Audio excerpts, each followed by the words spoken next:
এটি হচ্ছে গৌড়ীয় বৈষ্ণব সাধকগণের লীলা অনুভবের চমৎকার। পূর্ব পূর্ব অবতারে যাহা দেখি নাই প্রকট করিল হইবে চৈতন্য বিদায়। এখানেই আমাদের ভজনের বিশেষ মাধুর্যতা। তাহলে গৌরীর কাছে ধবলীয় নাই, শ্যামলীয় নাই, তাহলে গৌর কাকে ডাকছেন? আপনারা শ্রীখণ্ডে গেছেন যারা, তারা জানবেন খণ্ডবাসী নরহরি সরকারের শ্রীপাঠ, তার আগে রেলগেটের পাশে জাজিগ্রাম শ্রীনিবাস আচার্য শ্রীপাঠ, আর একটুখানি ভেতরে যেই খণ্ডবাসী নরহরি সরকারের শ্রীপাঠ। ভাবাবেশে নিতাই চাঁদ কি বলেছিলেন? মধুমতি সখী, আমরা বলি আরতি করে নরহরি, সেই নরহরি যিনি ব্রজলীলায় মধুমতি সখী। ভাবাবেশে নিতাই চাঁদ বলে উঠেছিলেন, আরে মধুয়ান মধুয়ান। সম্মুখে পুষ্করণীর জলটুকুনি পাত্রে তুলে নিয়ে নিতাই চাঁদের সামনে দিয়েছিলেন। ভাবাবেশে নিতাই চাঁদ বলেছিলেন, বাহ মধু মধু। সেখান থেকে সেই পুষ্করণীর নাম হচ্ছে মধু পুষ্করণী, তাই তো নাকি? ও বাবা, আজ আমাদের গৌরীর পাশে যাদেরকে দেখতে পাচ্ছেন তারা ব্রজেও যারা ছিল, নদিয়াতেও আবার তারাই এসেছেন। কেন? আপনারা আমাকে বলতে পারেন, বাবা বৃন্দাবনে তাদের কি আশা পূরণ হয় নাই, আবার নদিয়াতে এসেছেন কেন? না, এসেছেন যারা ভক্ত হয়, যারা ইষ্টে নিষ্ঠা থাকে, তারা প্রভুর চরণে শুধু একটি প্রার্থনা করে, প্রভু তুমি আমায় স্বর্গসুখ দিও না, তুমি আমায় বৈকুণ্ঠের সুখ দিও না, তুমি আর নিত্যানন্দ বিহরিবে যথা জনমে জনমে যেন ভিন্ন হই কথা। হরি বল হরি বল। আপনারা তো সকলেই জানেন গৌর অবতারে যারা যারা এসেছেন প্রত্যেকেই এক একজন এক একটি ভাবে প্রতিশ্রুত ছিলেন। ভগবান তাদের প্রতিশ্রুত দিয়েছিলেন। তার প্রমাণ আপনারা গৌর গণোদ্দেশ দীপিকা গ্রন্থ আস্বাদন করলে বুঝতে পারবেন যে পূর্ব লীলাতে যারা ছিলেন, যাদের মনের ইচ্ছা আরো প্রাণ ভরে গৌরকে সেবা করল, তারা এবার এসেছেন আমাদের গৌর অবতারে অবতীর্ণ ভাষায়, তারা গৌরের সেবা প্রাপ্তির জন্য। তাদের মধ্যে আপনারা জানেন যিনি চতুরানন ব্রহ্মা গোবৎসজনিত গোবৎস হরণ করার কারণে তিনি যেদিন জানতে পারলেন এই ছোট্ট ছেলেটার অন্য কেউ নয়, কৃষ্ণস্তু ভগবান স্বয়ং, সেদিন ব্রহ্মস্তুতি করেছিলেন। ওই চরণে পতিত হয়ে নিবেদন করলেন, প্রভু হে, জ্ঞাত অজ্ঞাত কত অপরাধ তোমার চরণে করেছি, আমি না জেনেই অপরাধ করেছি বা জেনেই করেছি, আমার তো তোমায় ভোলার অভ্যাস আছে, কিন্তু তুমি যেন তোমার চরণ প্রান্ত থেকে আমাকে ভ্রষ্ট করে দিও না। ব্রহ্মা, তুমি যে কাজ করেছ জবনোচিত আচরণ করেছ, জবন বলে তোমায় যেতে তো হবেই।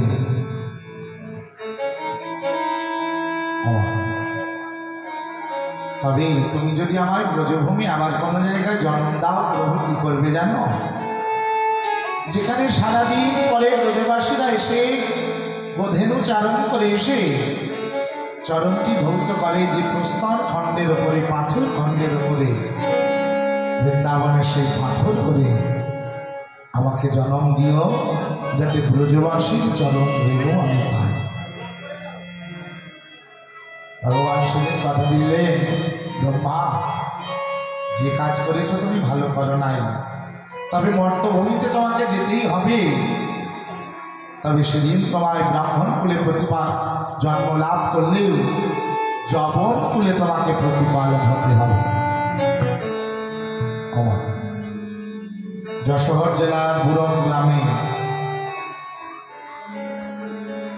ব্রাহ্মণ পরিবারে তার জন্ম হলেও প্রতিপালন হয়েছিলেন হরিবল্লা কাজীর ঘরে। মানুষের জাত সংস্কারটা প্রত্যেকেরই বহন করে।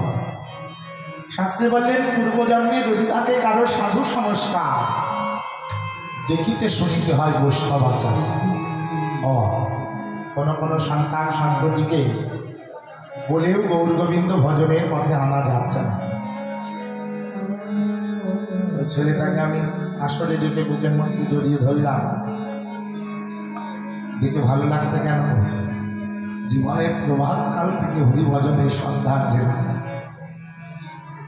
সংসারে তারাই ভাগ্যবান হয় যারা ইষ্ট দর্শনের পথটি সকাল সকাল পায়। হরি বল, হরি বল। রাজা প্রতাপরুদ্র তো চেয়েছিলেন গৌরের কৃপা পেতে। সবাই বলছে, প্রভু তোমার দর্শনের পিপাসা নিয়ে রাজা প্রতাপরুদ্র বসে আছে। প্রভু বলছেন, আর দ্বিতীয়বার যদি তোমরা ওর কথা আমার কাছে বলো, আমি কিন্তু নীলাচল ছাড়তে বাধ্য হব। ভক্ত যারা হয় চতুর হয়। প্রতাপরুদ্রের এইরকম ছোট্ট ছেলেটাকে গোপবেশ বেণুকর বেশে সাজিয়ে দিয়ে মহাপ্রভুর সামনে এনে দাঁড় করিয়েছেন। মহাপ্রভু সেই গোপবেশ বেণুকর ভাব দর্শন করে গাঢ় স্নেহে হৃদয়ের মাঝে জড়িয়ে ধরেছেন। অগণিত গৌর ভক্তগণ বলছেন, দেখ হয়ে গেল। ছেলের যখন হয়েছে, বাবা আর বেশি দিনে থাকবে না। কোনো বংশে একটা সন্তান যদি কৃষ্ণ ভক্ত হয়, ভক্ত তুলসীদাস বলেছেন, রে তুলসী, পুত का पुत और मुत का मुत, जो हरि भजे तो पुत और जो हरि नहीं भजे तो मुत। ও বাবা, যারা হরি ভজে তারা পুত্র, আর যারা হরি না ভজে, তুলসীদাস বলছে, মূত্র বিসর্জন করে মানুষ যেমন তার দিকে ফিরে চায় না, গৌর অনুরাগী পিতামাতাও তার দিকে ফিরে চায় না, হোক না সে পুত্র। আসতে সংসারটাকে তো দেখে বুঝতেই পারছেন। तुलसीदास নিজেই বলেছেন, চলতি চক্রি সব कोई देखे कील ना देखे कोई, जो कील पकड़ के बैठा रहे सबूत रहा ওই। সংসার এমন একটা জাতার কলগ। ছোলা মটর জাতাতে যদি দেয়া হয়, গোটা থাকে না কি? মা বলি দেন না, এবার কালাই ডালের বলি, কলাইয়ের ডালে জাতাত এখন তো মেশিন হয়ে গেছে যদিও। তো ছোলা মটর কলাই যাই দিন না কেন, সব পেশাই হয়ে যায়। তবে সব ছোলা সব মটরের গায়ে জাতার ঘ্যাস লাগে না? লাগে। ও মায়েরা পেছনে কথা বলবেন না, জাতার পাটটা তুলে দেখবেন, সব ছোলা সব মটরের গায়ে জাতার ঘ্যাস লাগে না। ও কোনটার গায়ে লাগে না?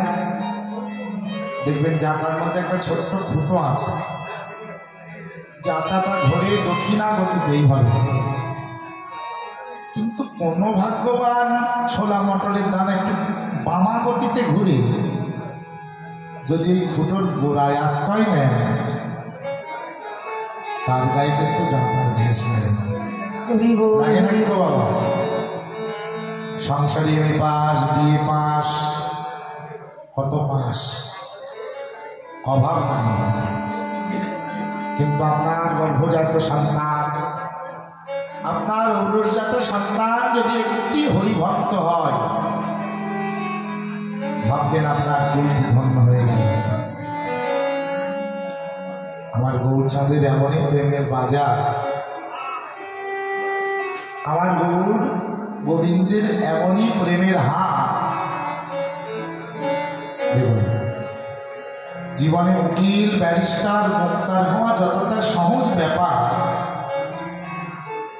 তবে ভক্ত হওয়াটা ততটাই কঠিন। তবে হয় গো,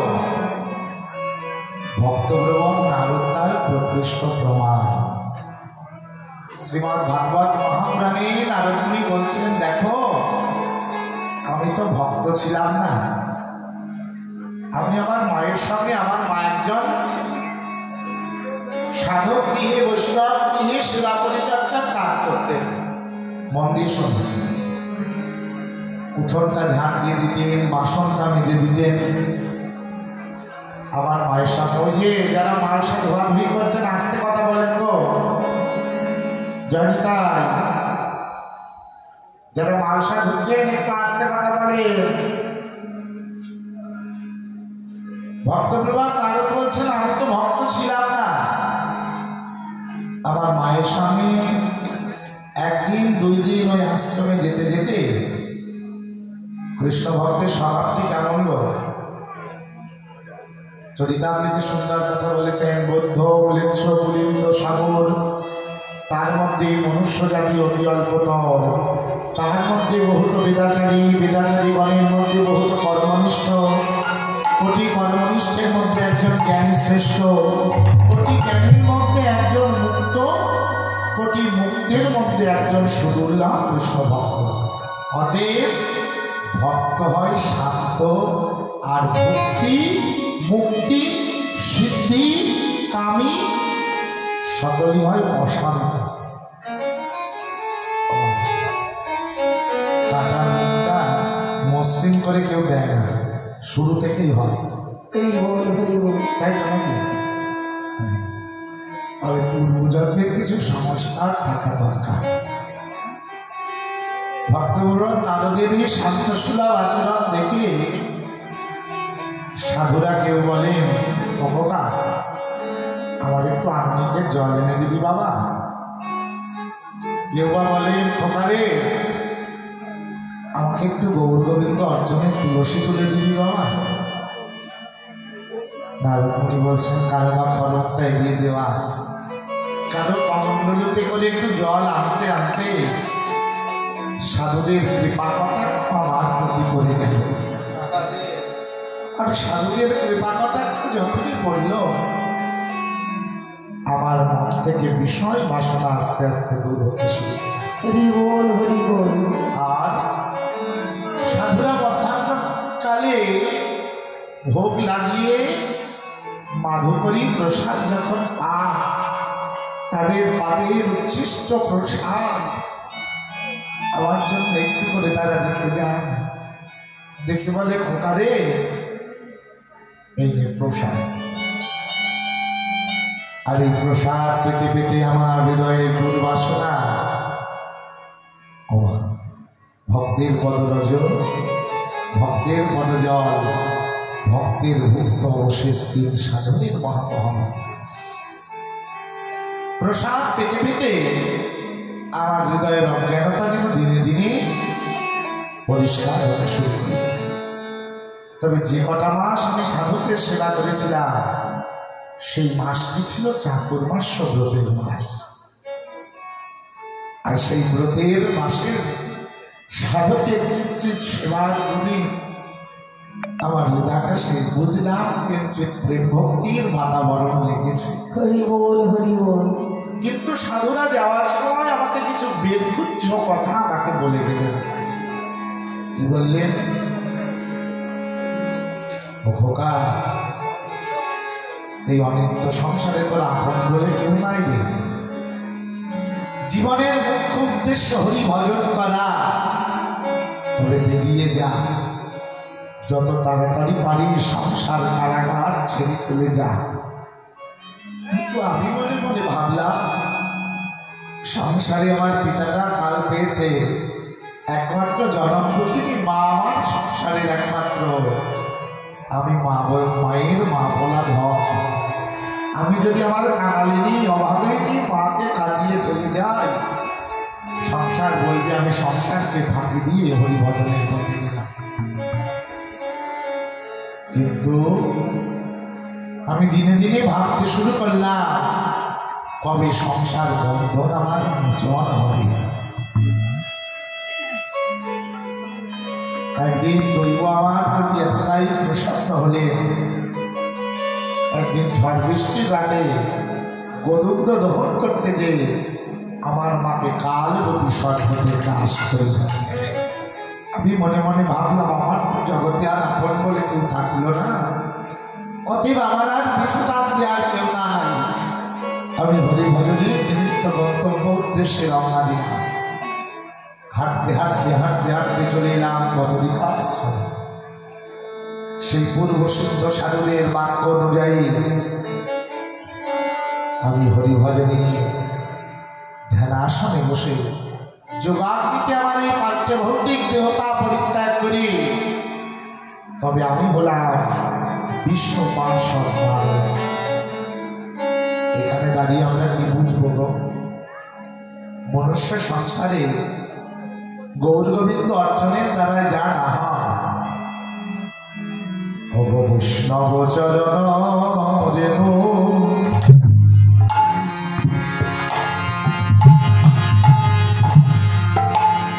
ভূষণ করিয়া বৈষ্ণব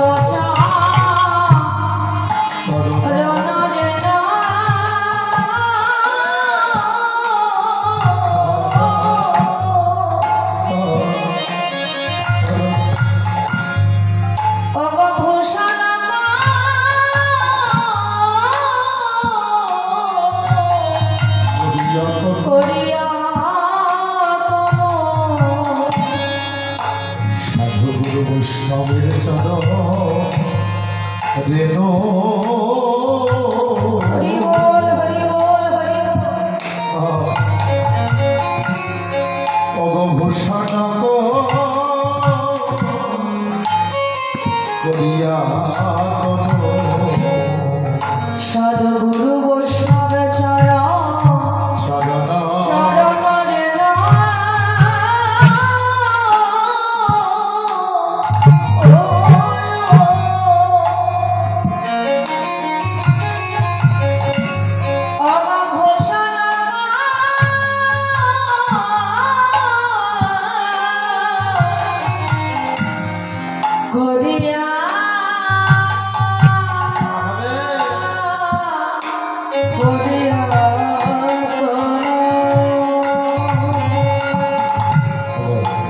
অগয়ারি কিছু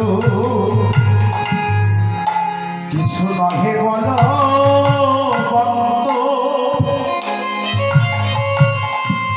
কিছু নহে বলবন্ত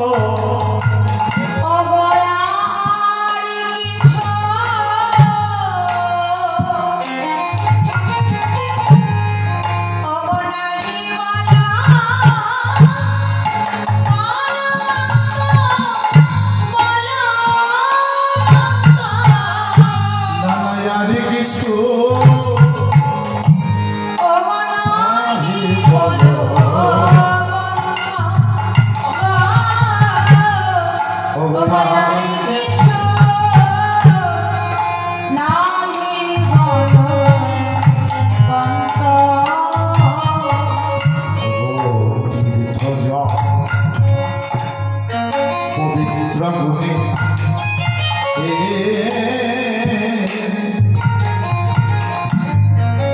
ওগর লিখিয়াছে পুরাণে তীর্থ যা পবিত্র গুণে পবিত্র গুণে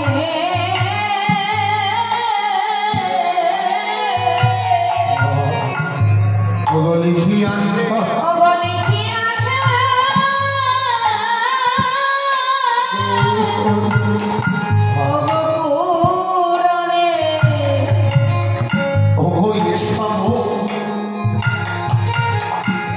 ভক্তির প্রবঞ্চ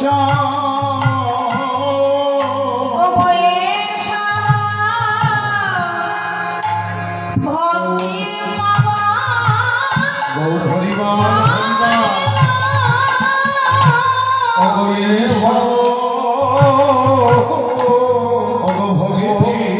প্রবঞ্চ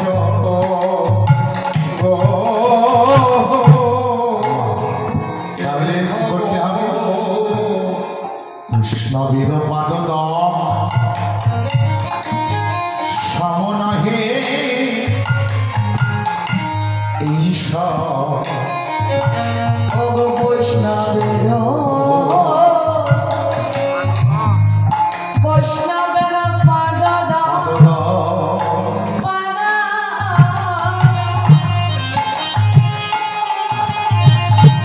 সমনহে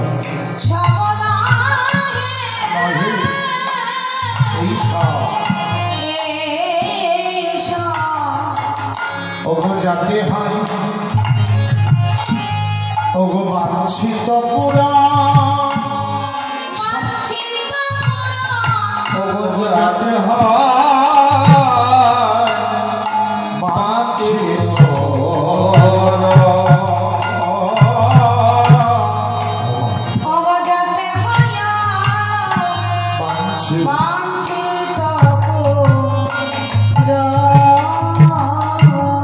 চরিতামৃতের অন্তলীলায় আপনারা আস্বাদন করেছেন কালিদাস ঠাকুর আর ঝরু বইমালির কথা না? আচ্ছা তো বাবা নাকি যারা আস্বাদন করেছেন জানেন যে রঘুনাথ দাসের গৃহ জাতিতে হয় খুরা, বৈষ্ণব উচ্ছিষ্ট খাইতে হইল বুড়া। কমায়েরা গৌর দেশে হয় যত বৈষ্ণবের গণ, সবার উচ্ছিষ্ট তিহ করিলা ভোজন। আগের বার ওই বৃত্তান্তটা আমি বলেছি, মনে আছে আমার? রাধাকুণ্ড কেশিঘাটের ভূতপূর্ব মহন্ত মহারাজ কেশিঘাটের মুরারিমোহন সেবাকুণ্ড, নাম কি মুরারি বাবা, নিত্যলীলায় গমন করেছেন। টোটা গোপীনাথে রথের আগে কয়েকদিন ধরে গণ্ডিচা মার্জন থেকে শুরু করে ঝালি সমর্পণ থেকে শুরু করে প্রত্যেক দিন অগণিত সাধু সেবা তিনি দেন, ভান্ডারা দেন। আমি তখন সেবার মনে হয় প্রথম না দ্বিতীয়বার গেছি পুরীতে আমার একটা ছেলের সঙ্গে। তা যে দেখছি যত সাধুগুরু সেবা দিচ্ছে বাবাজিদের, সবার পাতের থেকে একটু একটু করে প্রসাদ ওই বালতির মধ্যে তুলে রাখছে। আমার তখন মনে কৌতূহল জন্মেছিল, হয়তো এই প্রসাদগুলি। আমি তখন একজন বাবাজিকে জিজ্ঞাসা করলাম, ও বাবা, এই সব বাবাজিদের সাধুদের পাতের প্রসাদ কেন এই বালতির মধ্যে তুলছে, উদ্দেশ্যটা কি? সেই বাবাজি আমাকে বলেছিলেন, জানো, নিত্যানন্দ বংশবতাংশ প্রভুপাদ তিনপুরী গোস্বামী প্রভুর চরণাশ্রিত মুরারি বাবা আর বর্ষানাথে থাকেন বিনোদ বাবা, তিনি নাম স্মরণ লীলা স্মরণে রত। আর আমাদের মুরারি বাবাকে দিয়েছেন বৈষ্ণব সেবার অধিকার। তাই বাবা বলেন, জীবনে সাধন ভজন কতটুকুনি করবো রে, সাধনের অনুভূতি হৃদয়ে তখনই জন্মায় যখন বৈষ্ণবের অধরামৃত প্রাপ্তি হয়। হরি বল, হরি বল। আপনারা ত্রিপদীতে ঠাকুর মশাইয়ের ত্রিপদীতে আস্বাদন করেছেন প্রেম ভক্তি চন্দ্রিকাতে। বৈষ্ণব চরণ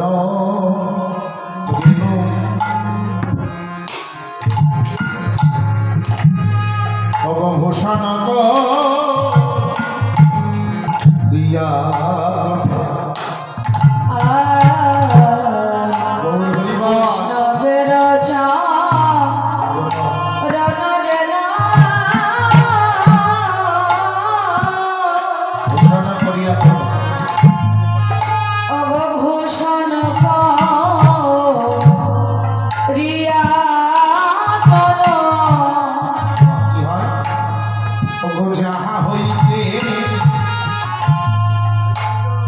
অনুভব হয়, লীলায় অনুভব হয়, যাহা হইতে অনুভব হয়,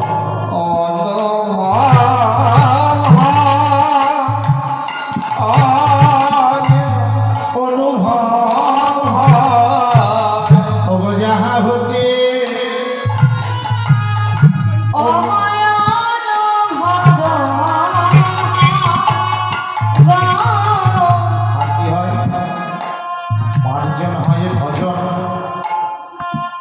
প্রভু সঙ্গে অনুক্ষণ।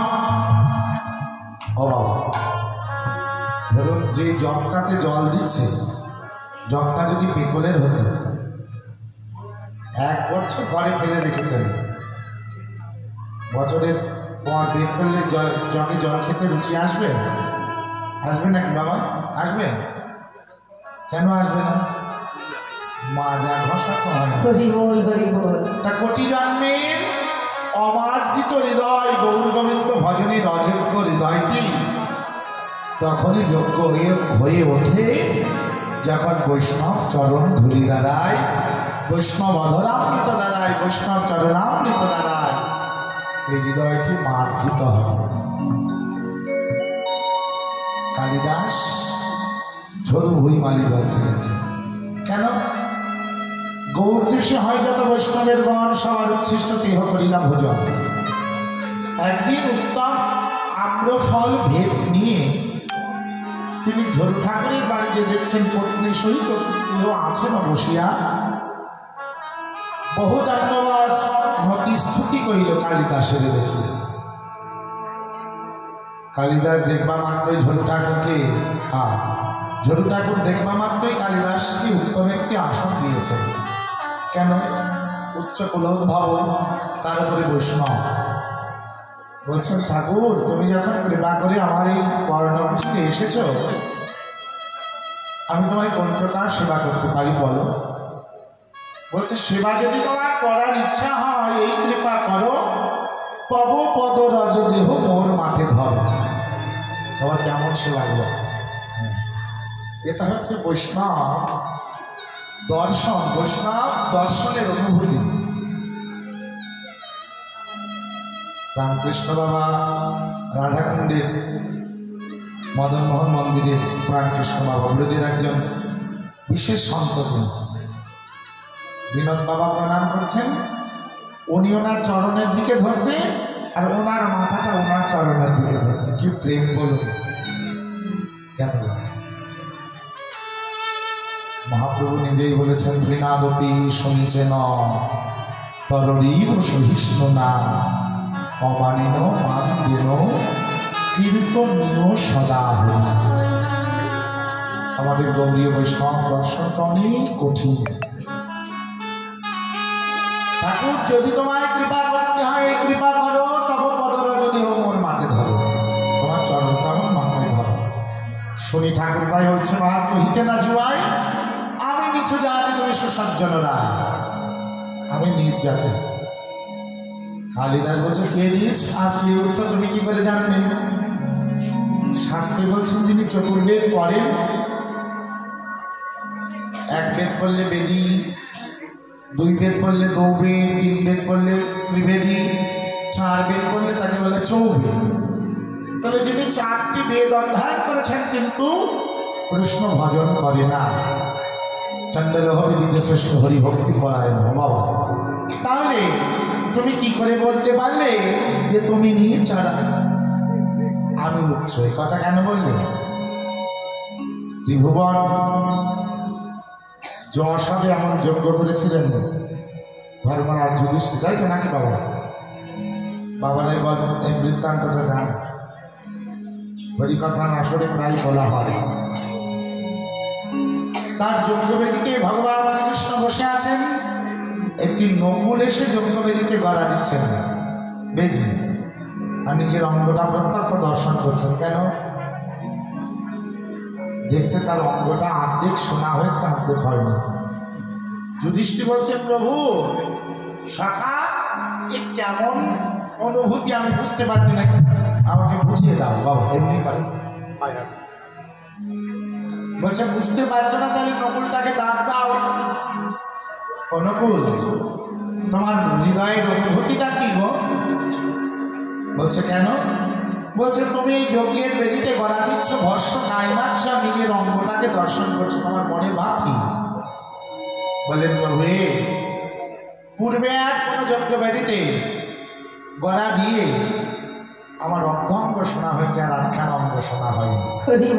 সেই মনের অভিলাষ নিয়ে মনে মনে ভাবলাম ধর্মরাজ যুধিষ্ঠির এত ভুবন ভোলানো যজ্ঞ করেছে, তাহলে আমার অঙ্গ শোনা হয় নাকি একটু দেখে আসি হলো? বলে না না হলো না। কেন? ধর্মরাজ যুধিষ্ঠির মনে মনে ভাবছি এত বড় যজ্ঞ করলাম, একটা বেদির গাকে সোনা করার মতন পুণ্য কি আমার যজ্ঞ বেদিতে হয় না? হরি বল হরি বল। ও মহারাজ, হয়েছে বটে, নাম যশ খ্যাতি তোমার অনেক হয়েছে, কিন্তু তুমি কি তোমার গৃহে নিষ্কিঞ্চন সাধুগুরু বৈষ্ণব সেবা করেছ? তোমার এই প্রাসাদে কি বৈষ্ণবের চরণরজে পড়েছে? বলে সখাই আবার কেমন কথা বলবে? আমরা তো চিনি যুদ্ধ করতে হয় কোন দেশে কার সঙ্গে, আমরা ক্ষত্রিয় বংশজাত, ক্ষত্রিয়দের ভালো চিনি, বৈষ্ণব তো আমাদের চেনা নাই। তবে তুমিও তো বলতে পারতে, বলো নাই কেন? তবে তোমাদের রাজ্যের এক প্রান্তে আছে, নামটা রহিদাস, দাসের ছেলে, যাবে কে নিমন্ত্রণ করতে? পঞ্চপাণ্ডবের মধ্যে সবচেয়ে অভিমানী যে জন, আবার ধনুর্ধারীও বটে, অর্জুন তোমাকে যেতে হবে। রথে আরোহণ করে অর্জুন চলেছেন নিমন্ত্রণ করতে। এমন সময় রহিদাসের গৃহ প্রান্তে উপনীত হয়ে ডাকছেন, কে গো? রহিদাস, বাড়িতে আছো নাকি গো? কি চাই? রহিদাস বলছে, আমার বাড়িতে আর সাত সকালে কৃষ্ণ শাখা অর্জুনের পদার্পণ। কোন কারণে? প্রভু কৃপা করে স্বর্ণময় রত্ন নির্মিত প্রাসাদ পরিত্যাগ করে বিষয়ের কুটিরে চরণ ধরে দিয়েছেন। নিশ্চয়ই শাস্ত্রে বলে, মহান্তের স্বভাব হয় কারিতে পামর, নিজ কার্য নয় কবু জান পরভব। উদ্দেশ্য কিছু আছে না, কথা বাড়িয়ে বেশি কাজ নাই, কাজের কথা শোনো। কি? আগামী করলো আমাদের গৃহে বৈষ্ণব সেবার আয়োজন। তুমি যদি বৈষ্ণব হয়ে থেকো তাহলে একটু বলো, নিমন্ত্রণের ভঙ্গিটা দেখুন। হরি বল হরি বল। আমাদেরও কেউ কেউ এসে বলে, বাবা আমার বাবা তো মরে গেছে, দিবসই করতে হয়, তাই করবো, ঝামেলা করার লোক যাই, আপনারাই লোকজন নিয়ে বাসন কোসন নিয়ে যাবেন। মানে ঝামেলা করার আর সময় নাই এখন। দেখুন, অর্জুনকে বিলাস বলছেন, দেখো এসেছো তোমার ইচ্ছায়, যেতে হবে আমার ইচ্ছায়। তা তুমি যে স্নান তর্পণাদি সেরে আমার গৃহে কিছু মধ্যাহ্নকৃত্য সমাপন করো। আমার মধ্যাহ্নকৃত্য মানে চান করে কিছু সেবা করতে হবে, তা আবার দাসের বাড়ি, এটা তো একটা ঘৃণার্ঘ ব্যাপার।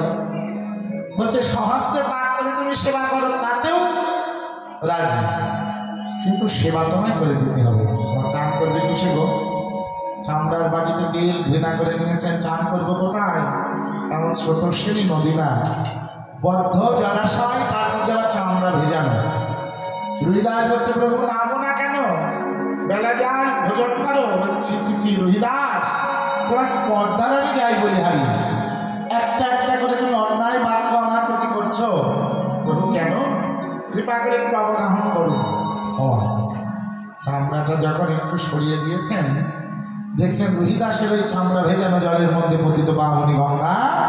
হরি বল হরি বল হরি বল হরি বল।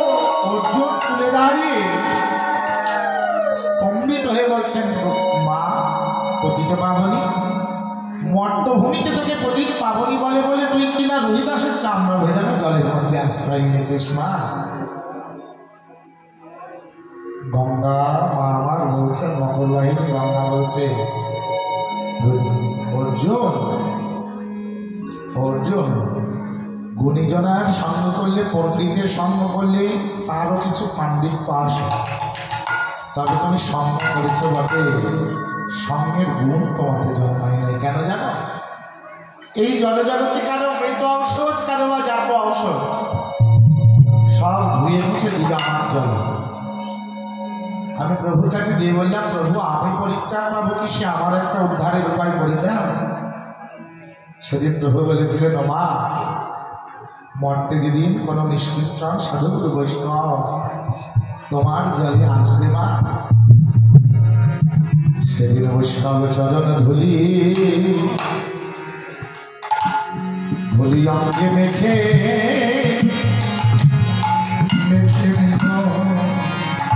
সেদিন বৈষ্ণব চরণ ধুলি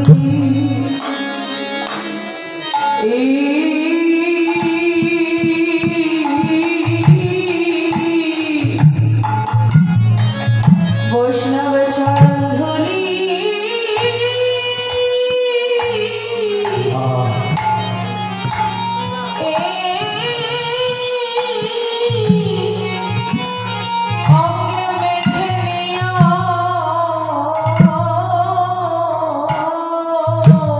হেতনে বৈষ্ণব চরণ বলে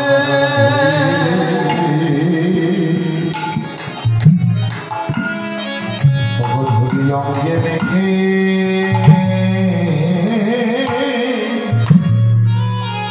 মেখে নিও এখানে চরণ বলি চরণ ধরি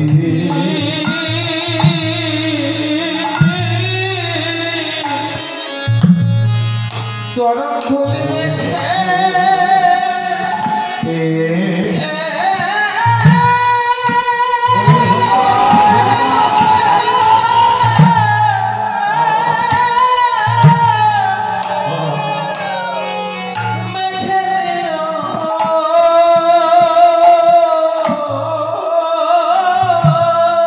সেদিন পবিত্র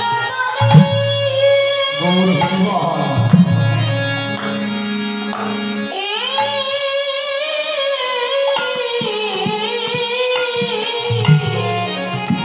তোমার পিতাব জানা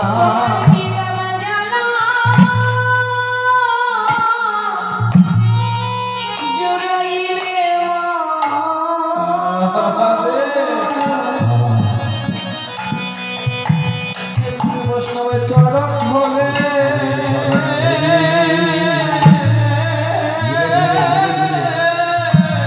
ধীরে ধীরে চরণ ধুলি মেখে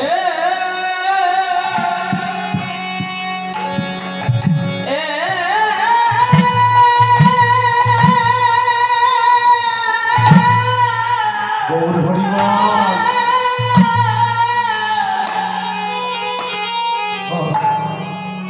মেখে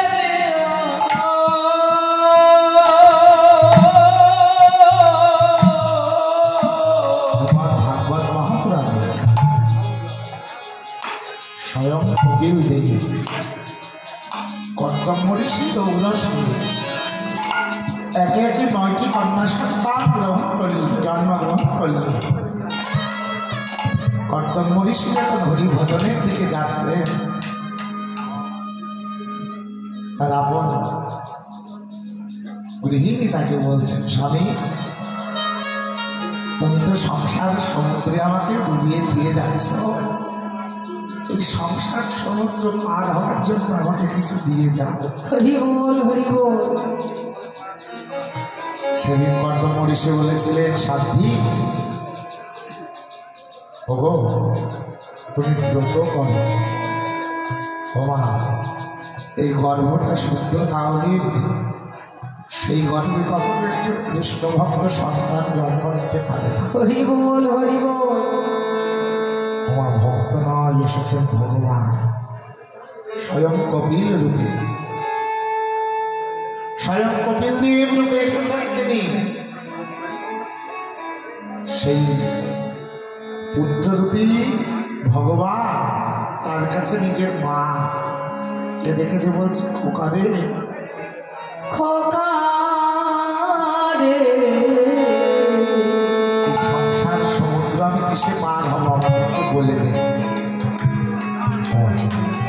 কৃষ্ণ হরিবার করে সংসারে আইন আপনাদের আমাদের ঘরেও ছেলে মেয়ে আছে তারা চায় কি করে সংসার সমুদ্রে ডুবিয়ে রাখবে হরি বল হরি বল আর সংসারে কোনো কোনো যোগ্য সন্তান তারা চায় পিতা মাতাকে হরি ভজনের পথে এগিয়ে দিতে আমার তো কিছু হলো না বাবা মা তীর্থ পর্যটন করে আসলে তাদের চরণ ধুলে নিলেই আমার তীর্থ হবে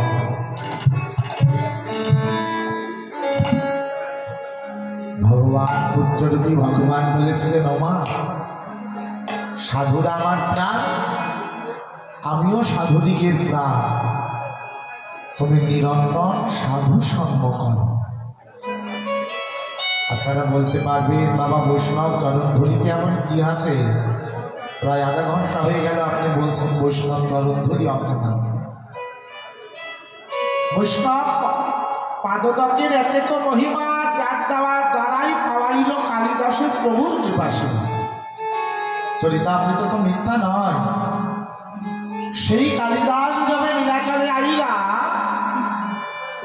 কালিদাস কি করেছিল না একদিন প্রতিনিয়ত বৈষ্ণব সেবা করেছিলেন বটে, তবে ঝরু ঠাকুরের ঘরে আম্র ফল নিয়ে গেছে, আম্র কলার পটুয়া খোলাতে এই আম্র ফলটুকুনি বেঁধে রেখেছে। নিয়ম আছে শাস্ত্রে, ভক্ত বা গুরুদেব বৈষ্ণব যদি গৃহে আসে তাকে সাদর অভ্যর্থনা করে ঘরে নিয়ে আসতে হয়, আবার তিনি যে পথে যাত্রা করেন তাকে কিছু দূর পথ এগিয়ে দিতে হয়। তা ঝুরু ঠাকুর কালিদাসকে কিছু দূর পথ এগিয়ে দিলেন, যে চরণ ধুলি কালিদাস পায় নাই। হরিনাম কৃষ্ণ নাম বড়ই মধুর, যে জন কৃষ্ণ ভজে সে বড় কি চতুর। চতুর রাজি কোথায় করে? টাকা পয়সা দিয়ে না। যে চরণ ধুলি সাক্ষাৎ পায় নাই, সেই ধুলিটি ঝরু ঠাকুর চলে গেলে কালিদাস যেখানে ঝরু ঠাকুর দাঁড়িয়েছিলেন সেই ধুলি অঙ্গে মাখলেন। আর ঘরে ফিরে যেয়ে দেখছেন কলার খোলা পাতা দিয়ে ওই অমৃতফলটুকুনি বাঁধা রয়েছে। মানুষেই কৃষ্ণচন্দ্রে অর্পিল সকল। আমার এখানে নিবেদনের একটা বিশেষ মাহাত্ম্য আছে। 56 ভোগ 36 ব্যঞ্জন বিলা তুলসী প্রভুয়ে কোনা হিমান, তাকে দিয়ে খাওয়ার একটা সুখ আছে বাবা না। লবণান্ন যদি হয়, আমার গিরিধারীকে গৌরকে দিয়ে সেবা করবেন, করেন আপনারা যদিও, তার একটা সুখ আলাদা।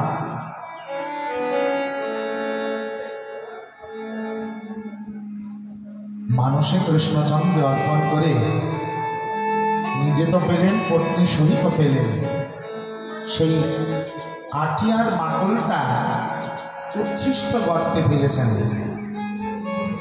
প্রসাদীরা লক্ষ্য আমরা সাধন করব, আর বৈষ্ণব বাবাজি মহন্তগণ তারা সাধন করে রেখেছেন। তাদের কৃপা কটাক্ষ আমরা অধরামৃত চরণামৃত পেলেই আমরা ধন্য। অনেক প্রমাণ শাস্ত্রে, সময় বেশি নাই, এগিয়ে যেতে হবে। তো সেই কালিদাস প্রসাদ পেতে পেতে কালিদাসের হইল প্রেমের উল্লাস। এটা হচ্ছে ভগবানের নিজস্ব সম্পদ, প্রেম। কোনো ভাগ্যে কোনো জীবের শ্রদ্ধা যদি হয় তবে সেই জীব সাধু সঙ্গ করা হয়, সাধু সঙ্গ হইতে হয় শ্রবণ কীর্তন, কীর্তন অর্থে হয় ভক্তের সর্ব অনার্থ নিবর্তন, অনর্থ নিবৃত্তি হইতে ভক্তের নিষ্ঠা হয়, নিষ্ঠা হইতে শ্রবণার্থে রুচি উপজয়, রুচি হইতে চিত্তে হয় আসক্তি প্রচুর, আসক্তি হইতে চিত্তে জন্মে কৃষ্ণের বৃত্তান্ত, সেই প্রীতিকার হইতে ঘরে প্রেম মানে। রাধাকুণ্ড তটাশ্রয়ী পণ্ডিত প্রবর অনন্ত দাস বাবাজি মহারাজের শ্রী গুরুদেব কুঞ্জবিহারী দাস বাবাজির লেখা একটা গ্রন্থ আমার পেয়েছিলাম, ভবকূপে জীবের গতি।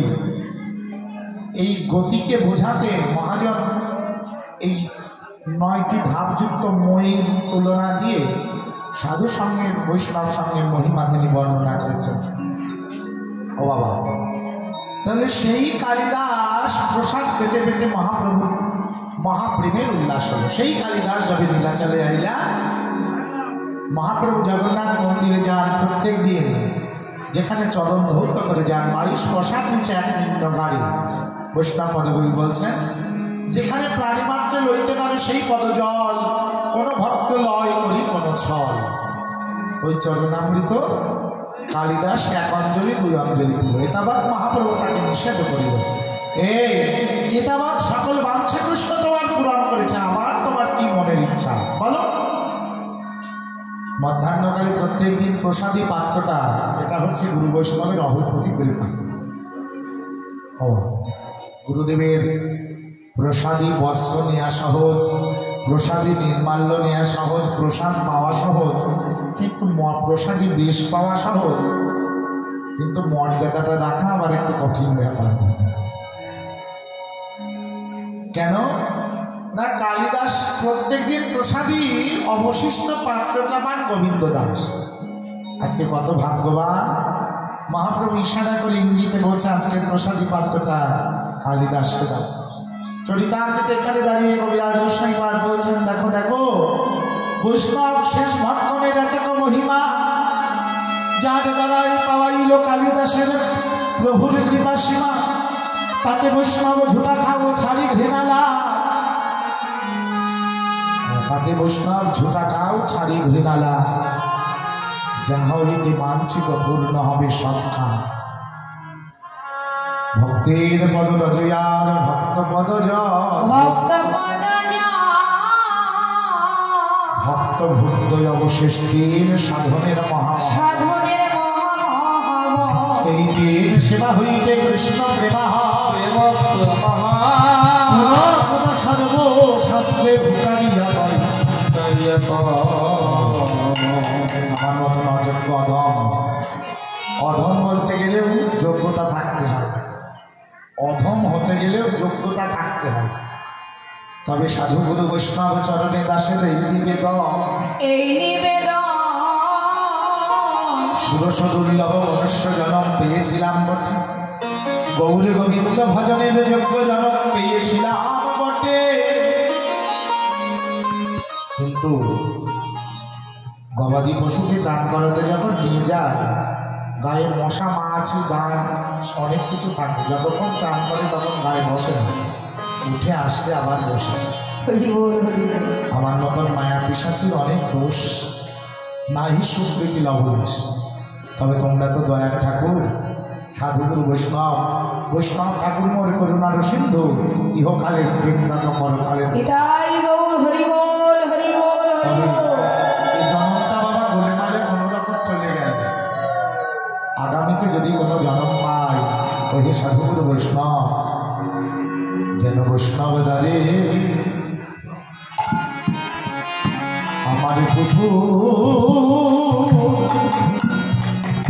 তাদের পুকুর যেন বৈষ্ণব দানে হরিবল হরিবল এ এ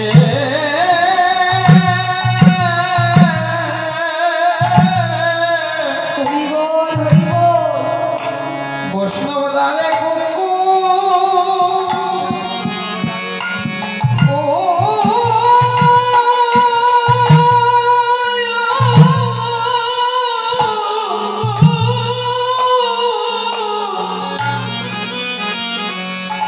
কুকুর কথা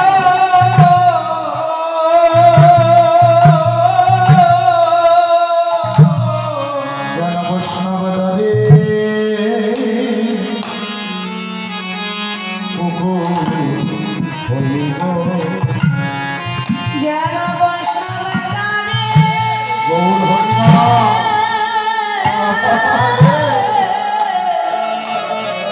পুকুর ও গো কুকুর হইব যেন বৈষ্ণব দানে রাধে গিরিধারী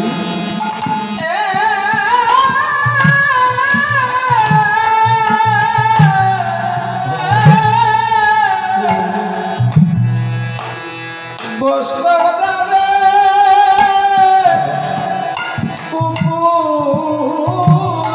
হইল বৈষ্ণবের প্রসাদে জন্ম জন্ম আমার ধন্য ধন্য হবে যেন বৈষ্ণব দ্বারে কুকুর হরিব এথ প্রসাদ যেন রাধে কৃপাবান গৌর সিদ্ধ প্রসাদ যেন আমার ধন্য হবে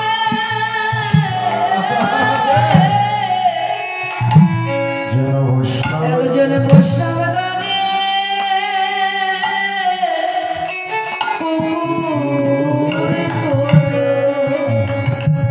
হৃদয়ে গৌর গোবিন্দ লীলারসের উপলব্ধি তখনই আসবে, যখন এই হৃদয়টি নির্মল হবে। এই হৃদয়ে গৌর গোবিন্দ রসের অনুভব তখনই আসবে যখন হৃদয়টি নির্মল হবে।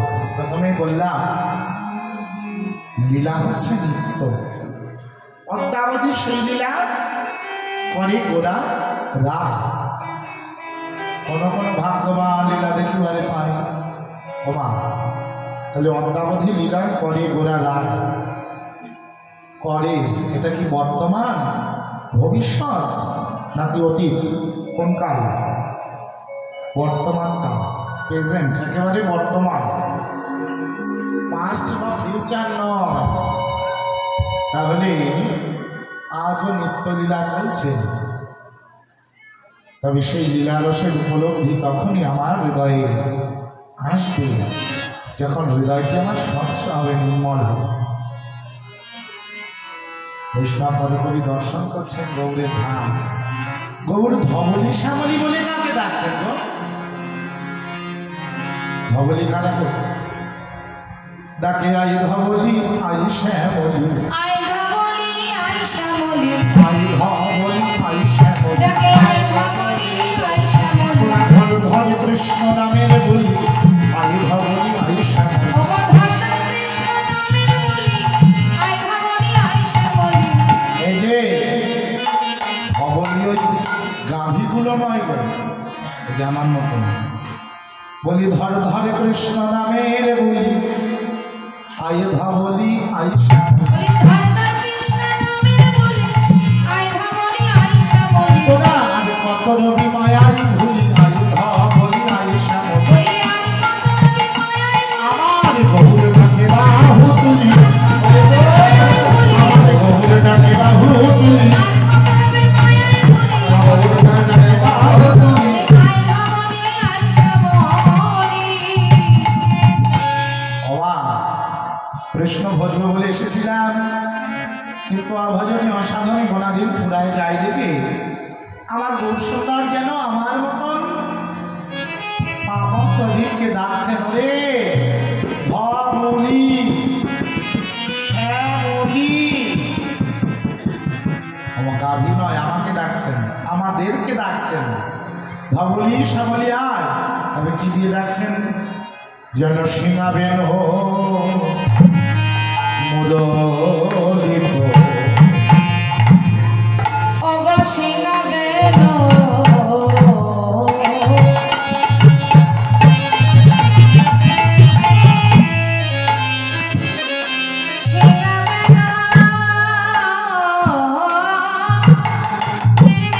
রাধে রাধে।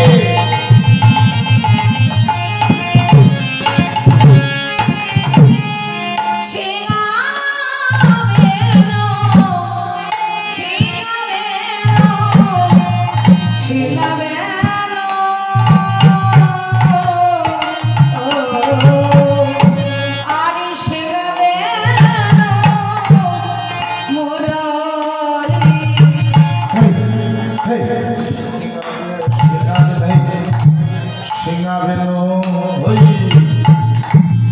মুরলী গো।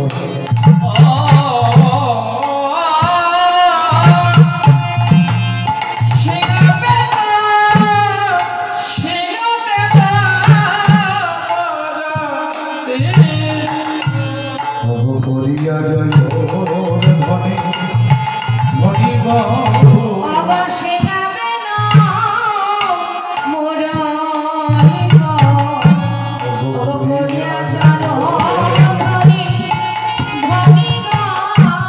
বলে হই হই, এই হই হই হই, মোবাইল ঘাটে না গো। বলে হই হই, বলে হই হই, বলে আমি হই, আমি হই, বলে আমি হই, আমি হই, তাকে আমি হই, আমি হই। আমি হই, আমি হই। এবারে তোরা আমার হোস বা না হোস, আমি হই, আমি হই।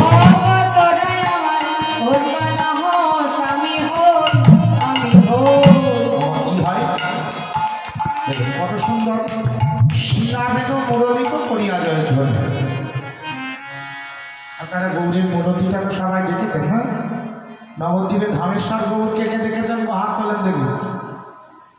ধামেশ্বর মহাপ্রভু কোথায় যাবে? ওই দেখো মুখের মধ্যে 10 টাকার রসগোল্লা চলে যাবে, কোথায় তাই।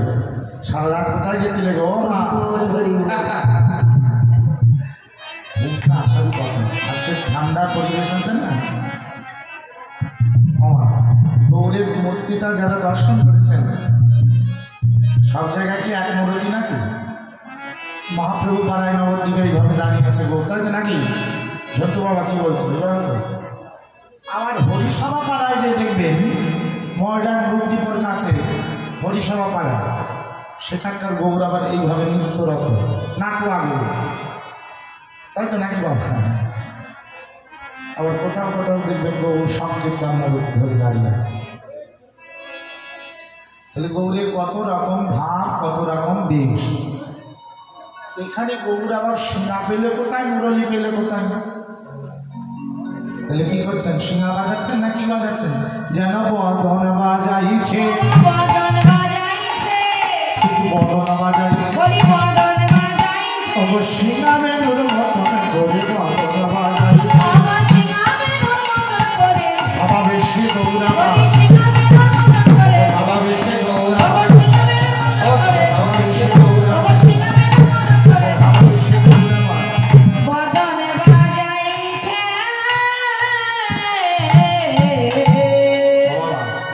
সিংহাও নাই, মুরলীও নাই। গৌরের হাতে সিংহা আছে নাকি, মুরলী আছে নাকি? তবে বদন বাজাইছে। কি বলে? দেখো হই হই বলিয়া গোরা অগো ফেরা পাচনি গো। ওগ হই হই, ওগ হই হই হই, হেই হেই লিয়া গোনা বিনয় পাচনি পাচনি গো।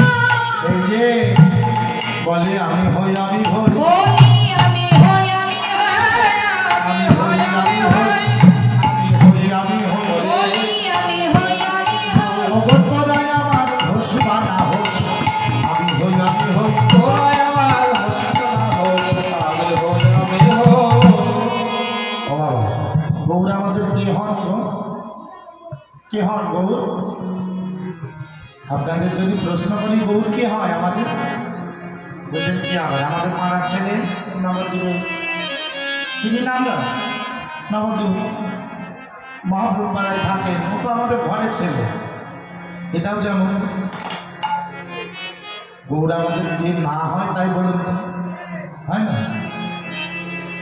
যারা নবদ্বীপ পরিক্রমা করেছেন, বর্ধমান জেলায় জাহান্নগর সার্বভৌমরা ঋষিপার দর্শন করেছেন, যারা করেননি করবেন। নবদ্বীপ পরিক্রমার সময় এই স্থানগুলি দর্শন করায়। নবদ্বীপ মানে তো আর শুধু ওই, তবে নবদ্বীপে এখন ভ্রান্ত হয়ে গেছে। কি নবদ্বীপ ভ্রান্ত হয় না, মানুষের মন ভ্রান্ত হয়েছে, যায় নবদ্বীপে যাবে বলে। কিন্তু বাবা যেই স্বরূপগঞ্জ ঘাটে টিকিট কাটতে যায়, মনে মনে ভাবে নবদ্বীপের ভাঙাতে রাখা একটা মন্দির, রাস্তাঘাট নোংরা, ওই জায়গায় যে কী হবে, বরং একটু মায়াপুরেই যাই, একটু আরতি দর্শন করে, একটু বিকেলবেলা এসব কী কী বলে পার্ক পার্ক কত কিছু আছে, ঘুরে ঘুরে চলে আসবে। নাকি মিথ্যা কথা বলছি বলেন তো? তবে আমার কথা আবার কেউ সিদ্ধান্তটাকে এদিক ওদিক নিয়ে যাবেন না, সুসিদ্ধান্তটুকুনি মেনে নেবেন। আমি অন্য ভঙ্গিতে বলছি না, আমার কথাটা একটু ভাবনা করে দেবেন। গৌড়ীয় বৈষ্ণব জীবনে এক মহাপ্রভুর জন্মস্থান বাবা দু জায়গা হলো কি করে বাবা? তাই তো নাকি? মহাপ্রভুর জন্মস্থান কয় জায়গায়? গৌড়ীয় বৈষ্ণব সমাজ, রাধাকুণ্ড দাদাশ্রয়ী, পণ্ডিত প্রবর যারাই আছেন, তারা সকলেই মহাপ্রভুর জন্মস্থানটা গঙ্গাগর্ভে বিলীন হয়ে যায়, তাই তো নাকি? কিন্তু প্রত্নতাত্ত্বিকগণ যারা ইতিহাসের লুপ্ত দ্রব্য, হারিয়ে যাওয়া সম্পদ নিয়ে যারা গবেষণা করে, তাদের কি বলে? প্রত্নতাত্ত্বিক। যারা ইতিহাস, পুরনো ইতিহাস চর্চা করে, তাদের বলে ঐতিহাসিক। আর যারা এইরকম গবেষণার কাজ করেন, পুরাতত্ত্ববিদ বা প্রত্নতান্ত্রিক, তাই তো নাকি? তা রাধারমণ গণেরই একজন বাবাজি, তিনি একজন বিজ্ঞানী ছিলেন। তিনি ওখানে কত হাত খুব খনন করে দেখতে পান বর্তমান যেটা নবদ্বীপে প্রাচীন মায়াপুরের জন্মস্থান। আমার এই বৃত্তান্তটা আপনারা দেখবেন, জন্মস্থানের ঢুকতেই পাঁচিলের গায়ে লেখা আছে সুন্দর করে, তা তিনি গবেষণা করে জেনেছিলেন ওটা আমাদের মহাপ্রভুর জন্মস্থান। তবে গৌড়ীয় বৈষ্ণব জীবনে এখনো ধন্দের মধ্যে আমরা পড়িয়াছি, তাহলে মায়াপুরে মহাপ্রভুর জন্মস্থান হলো। দেখুন মায়াপুরটা তো আর মায়াপুর না, ছিল মিয়াপুর, তাই তো নাকি? মায়াপুরের প্রতিষ্ঠাতা কেদারনাথ দত্ত, পরবর্তীতে যার নাম হয়েছে ভক্তি বিনোদ ঠাকুর।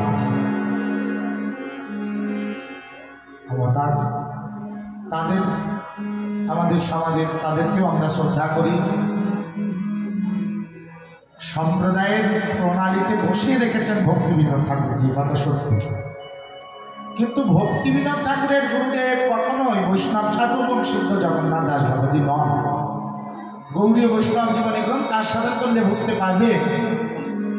শোনা যায় ভক্তি বিনোদ ঠাকুর নাকি বৈষ্ণব সার্বভৌম জগন্নাথ দাস বাবাজির কাছে বেশ আশ্রয় করেছিলেন। দীক্ষা যেখানে হয় প্রণালী সেখান থেকেই তো তৈরি হয় নাকি? বেশের আবার বেশের আলাদা করে প্রণালী আছে নাকি? এক হয় দীক্ষা প্রণালী আর এক হয় সিদ্ধ স্বরূপের মঞ্জুরি প্রণালী নাকি বাবা? তাহলে আমাদের ভক্তি বিনোদ ঠাকুরের গুরুদেব হচ্ছেন বাগদাপাড়ার বিপিন বিহারী গোস্বামী, আর কেদারনাথ দত্ত থেকে তাকে এই ভক্তি বিনোদ উপাধিটা দিয়েছিলেন সেই বাগদাপাড়ার গোস্বামীরা। তাহলে ভক্তি বিনোদ ঠাকুর তখনকার দিনে কৃষ্ণনগর জজকোটে তিনি চাকরি করতেন। তা তার বাড়িটা দেখবেন ফকিরতলায়, আপনারা নবদ্বীপ যেতে দেখবেন ফকিরতলা, তার পাশেই খড়িগঙ্গার ধারে ভক্তি বিনোদ ঠাকুরের প্রাসাদ। তা তিনি অট্টালিকার উপর থেকে দেখছেন ওই মিয়াপুরে একটা ছোট্ট তেলের প্রদীপ জ্বলছে দিক দিক করে। তার মনে কৌতূহল জন্মালো যে আমি একটু দর্শন করে আসি। কি যে স্থানটি তিনি দর্শন করতে গেলেন, দেখতেন কতগুলি তুলসী চারা হয়ে আছে সুন্দর সুন্দরভাবে, কিন্তু সেই স্থানটিকে আবাদ করলেও, মিয়ারা আবাদ করলেও সেখানে কোনো ফসল হয় না, আর সেই স্থানটি আবাদ করতে পারেন না। সেই স্থানটিতে ভক্তি বিনোদ ঠাকুর গৌরচরণে প্রার্থনা করলেন, প্রভু এই স্থানটি কী রূপে নির্ণয় করা হবে তুমি বলো। মহাপ্রভু স্বপ্নাদেশে বলেছিলেন, এটি আমার জন্মস্থানের পবিত্র মাটি ভেসে এসেছে, পরবর্তীতে বানানো হয়েছে বা হয়েছে সেটি মহাপ্রভুর জন্মস্থান। ভজপতিত উদ্ধারণ শ্রী গৌর হরি নবদ্বীপ বিহারে। এটা আমাদের সিদ্ধ বা শুদ্ধ গোস্বামী পরম্পরা, এটাই আমাদের ভোজন আরতি, তাই তো নাকি? মঙ্গল আরতি, মঙ্গল গৌর কিশোর। দেখুন মূল ধারা, মূল ভাব থেকে বিচ্ছিন্ন হয়ে তাকে বলা হয় শাখা, প্রশাখা, কিন্তু মূল ধারাটা সঠিকই থাকবে।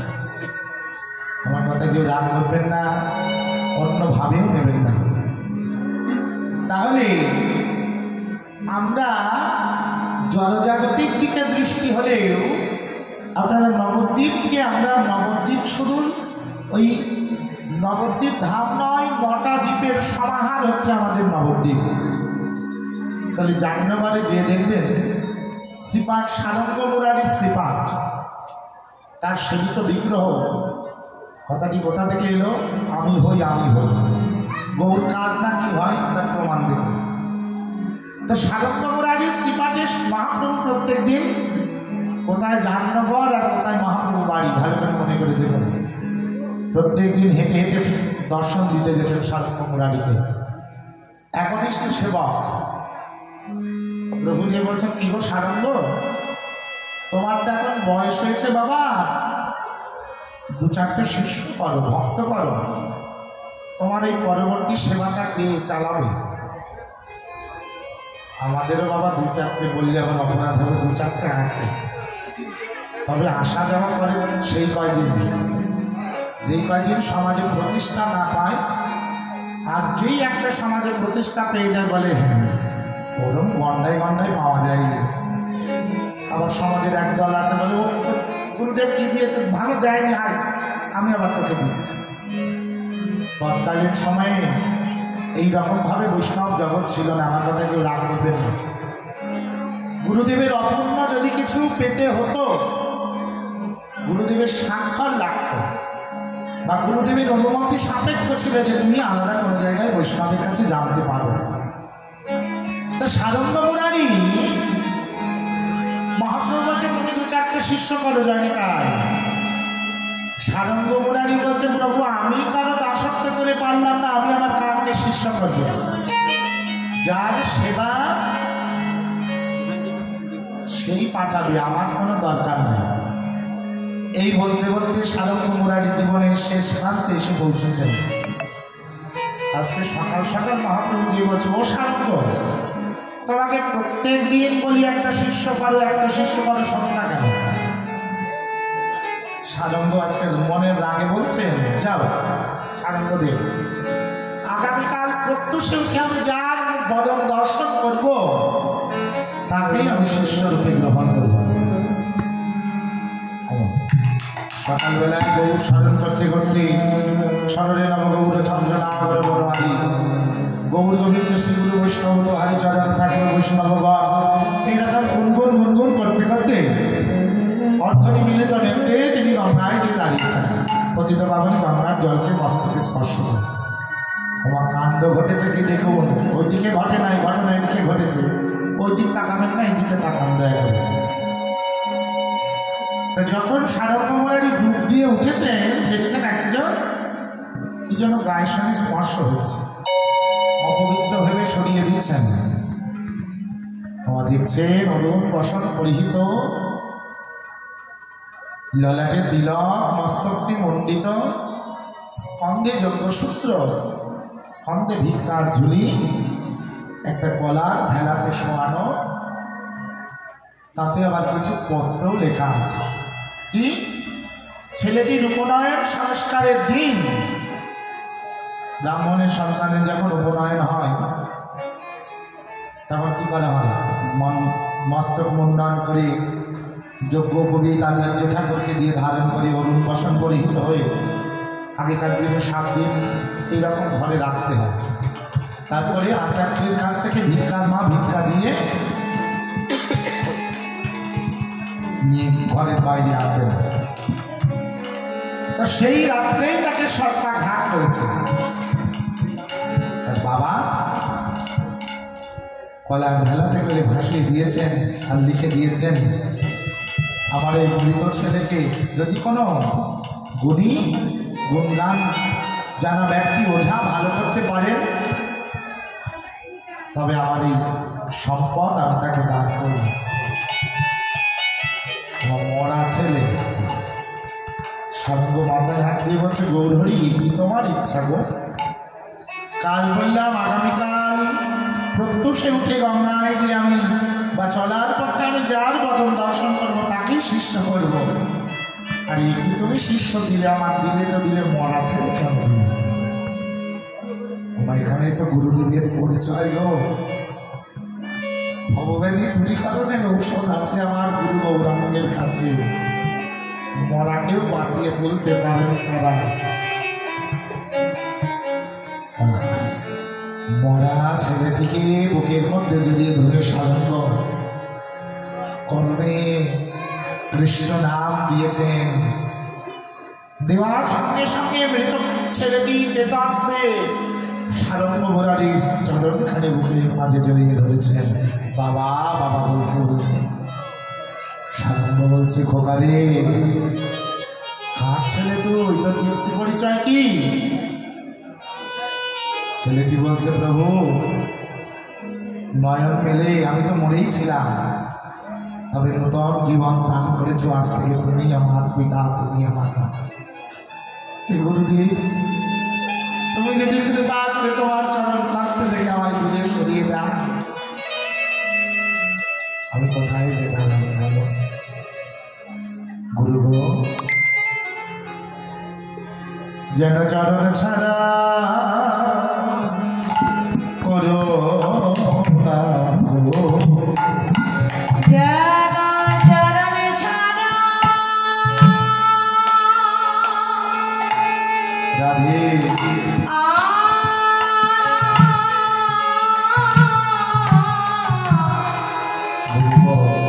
করো না গো।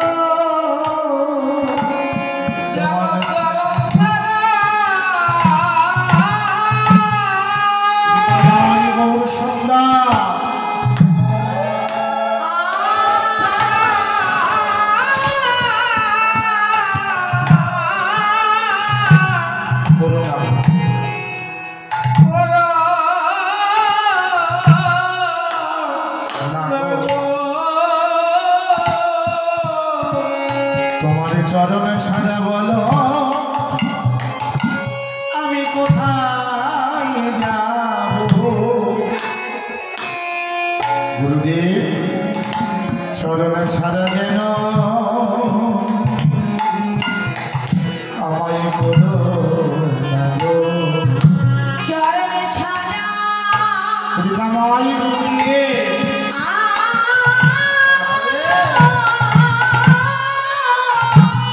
আমি কোথায় যাব আমি কোথায় যাব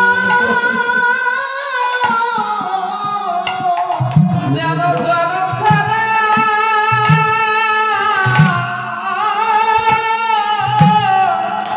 গুরু না গো। আমার হৃদয়ের অনুভূতি আমি আপনাদের কাছে ব্যক্ত করছি। সংসারে ভালো আমাদের বাসে না এমন কেউ নাই, আছে নাকি? তবে জগতে সবার সঙ্গে লেনাদেনার ভালোবাসা হলে যার সঙ্গে নিঃস্বার্থের ভালোবাসা তিনি হচ্ছেন আমাদের শ্রী গুরু। যদি বলেন বাবা আপনি কি করে জানলেন, প্রেম ভক্তি চন্দ্রিকায় ঠাকুর মশাই ঠিক সেই কথাই বলেছেন। চক্ষুদান দিলে যে এই জন্মে জন্মে প্রভু সেই দিব্য জ্ঞান দিতে প্রকাশিত। প্রেম ভক্তি যাহা হইতে অবিদ্যা বিনাশ যাতে বেঁধে গায় যাহার চলতে। বাবা আমার বাবা মা এই জন্মে আছে, আগামীতে তারা আমার বাবা মা নাও হতে পারে, পিতামাতা নাও হতে পারে, কিন্তু গুরু আমার ছিলেন, আছেন এবং থাকবেন। ওহে কৃপাময় গুরুদেব তোমার মতন মুখ দেখে আমার দুঃখ কেউ বোঝে না গো। তোমার মতন ব্যথার ব্যথিত আমার এই জগতে আর কেউ হলো না। তাই গুরু গো তুমি যেন আমার ভুলো না গো। তুমি যে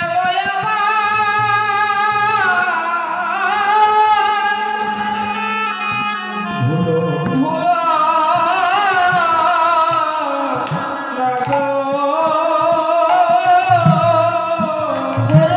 আমি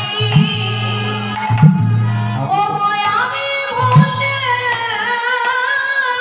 গৌর হরিবল হরিবল ভুলতে পারি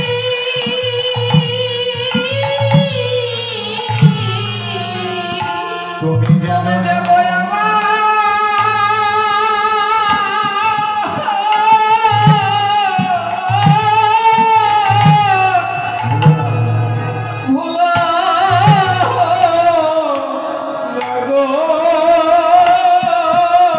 জগতে তুমি আমার আমি তোমার। গুরু গীতাতে কি লেখা আছে গো? ধ্যানমূলম গোবিন্দ মূর্তি, ধ্যানমূলম গৌর মূর্তি না ধ্যানমূলম গুরু মূর্তি? কি লেখা আছে? ধ্যানমূলম গুরু মূর্তি। সেই মূর্তিটাকে যদি ধ্যান করা যায় নিত্য নৈমিত্য, যোগ্য পিতার কাছে যেমন পুত্রের কাছে যেমন পিতা কোনোদিন মরে না, যোগ্য শিষ্যের কাছে গুরু কোনোদিন অপ্রকট হয় না। গুরুদেব দীক্ষা দিয়ে সকলকে একটা করে চিত্রপট দেন না, বাবা সেবা করে। গুরু পরম্পরাও দেন, জনজাগতিক চিত্রপট ঝলসেও যেতে পারে, যায় না, হরি বল হরি বল জলে ভিজেও যেতে পারে।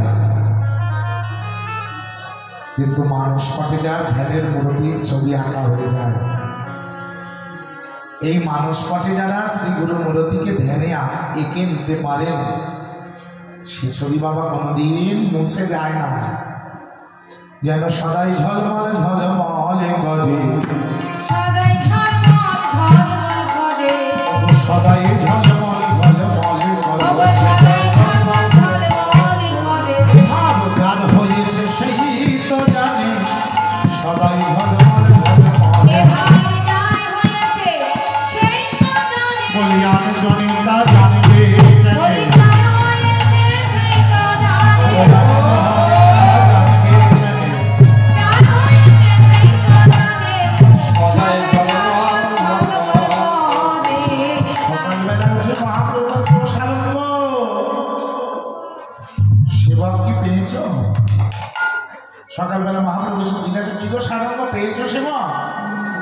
বলছে প্রভু এই তো তোমার লীলা, দিলেই বা দিলে, মরা ছেলে দিলে কেন? প্রভু বলছেন দেখো জগতে আমরাই তো বলি, তোমরাই তো বলো জয় জয় শ্রী গুরু প্রেম পালো ওগো জয় জয় শ্রী গুরু প্রেম কলপতরু।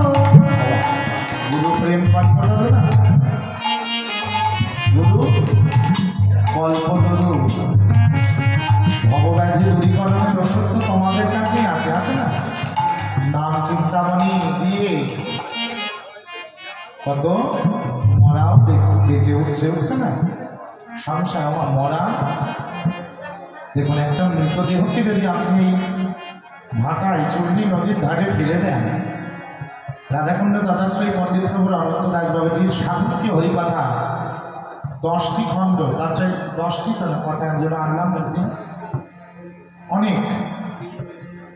তো সেই সাধুকে হরিকথা গ্রন্থে বলছেন ব্যাখ্যায়, কোন দেহ, মৃতদেহ যদি ঝরে বা জঙ্গলে ফেলে দেয়, সেই দেহকে খাওয়ার জন্য শিয়াল কুকুরকে নিমন্ত্রণ দিতে হয়, না হয়? আমার তেমন এই দেহটা যখন গৌর গোবিন্দ স্মরণবিহীন হয়ে যায়, আরতি হয়, যখন নামবিহীন হয়, তবে এই দেহটা মৃত। একমাত্র গুরুদেবই পারেন তার লীলারসের উপলব্ধি দ্বারায় আমাদের দেহটাকে, আত্মাটাকে বাজিয়ে শ্রী গৌরাঙ্গ নেতা।